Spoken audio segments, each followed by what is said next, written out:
Welcome to Teach Yourself About Sleep. This video is the first in series of videos on the topic of sleep. Why do we need sleep?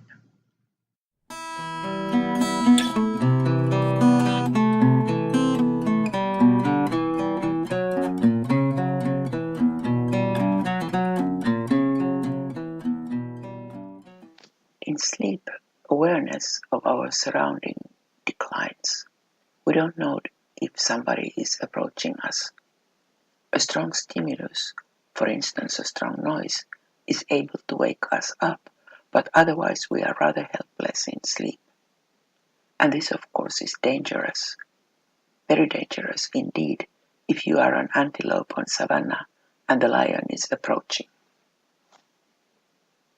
Moreover, muscle tone in sleep declines and during some parts of sleep disappears completely, which makes the potential escape inefficient.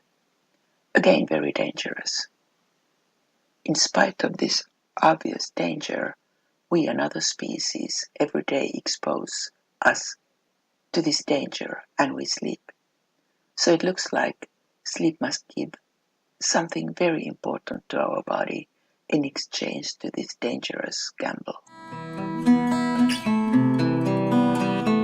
Traditionally, we believe that the function of sleep is related to functions of the central nervous system and that sleep is for the brain. And this, of course, is true. However, recent research has indicated that restriction of sleep adversely affects also other physiological functions, particularly energy metabolism and immune system. In the following section, I will introduce experiments which exemplify the benefits of good sleep and what happens if we don't get enough sleep.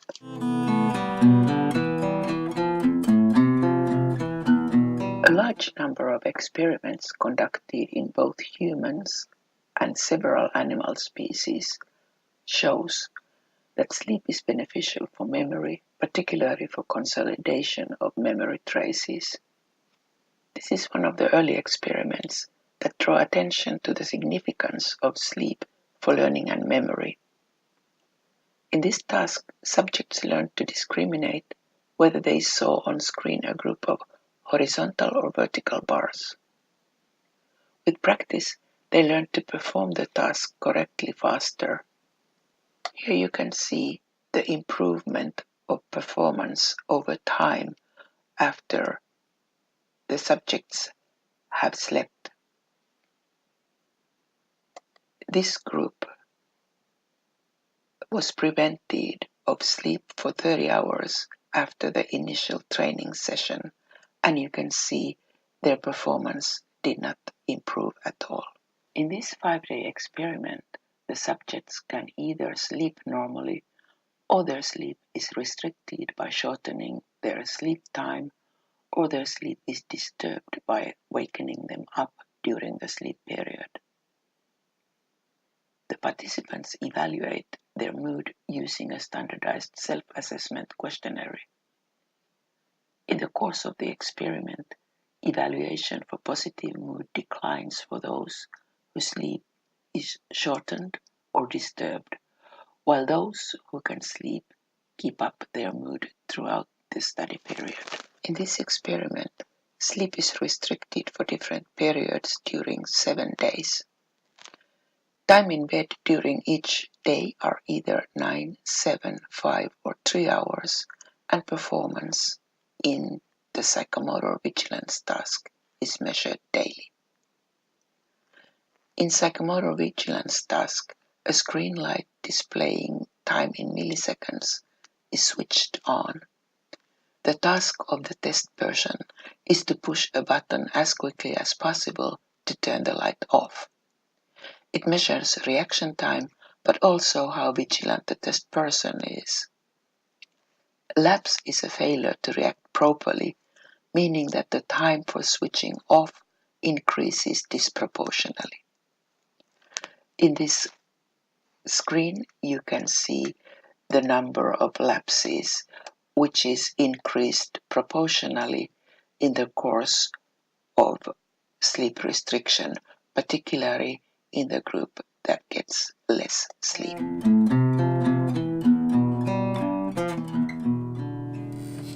In this experiment, young volunteers restricted their sleep for 4 hours per night during 5 days.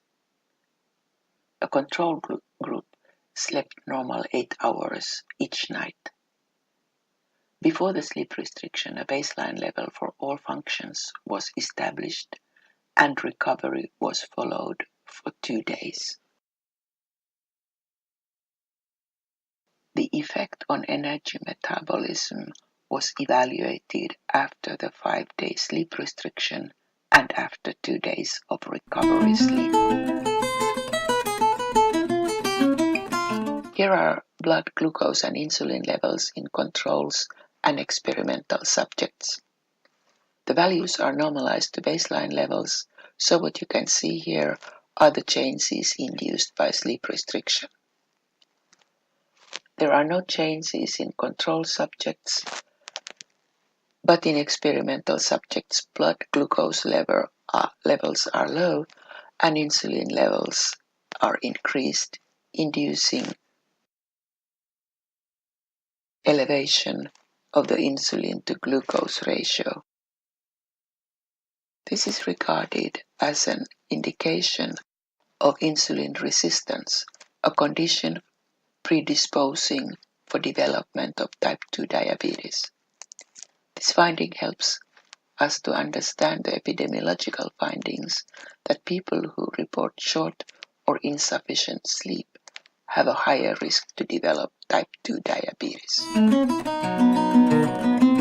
Another adverse effect of sleep restriction is activation of the immunological defense system, here indicated as increase in high sensitivity CRP values after sleep restriction. The increase stays on at least 2 days after the cessation of the restriction. So there's every indication for you to try to sleep as well as possible. Sleep well.